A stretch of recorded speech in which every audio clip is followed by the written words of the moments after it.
Assalamu Walaikum. Hello friends, how are you? Welcome back to my another video. In this video, I am going to show you how to insert dotted line shape in Affinity Publisher. Let's get started. Firstly, go to a blank page. Then go to the tools section and select the shapes drop down menu, and we can see here many shapes. Now I am select the heart tool. Then draw the heart shape to this page. Now we can see we insert a heart shape. Go back again the tool section and select the move tool. Now we want to make this shape dotted shape. Select this stroke option. You can choose any color. Now I am choose the red color.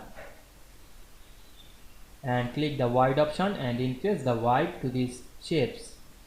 And select the dash line and choose the boot cap. Then click outside of the shape. Now we can see we insert a dash line shape or dot line shape very easily. I hope you enjoyed the video. Please like, comment, share and subscribe my channel. Thanks for watching.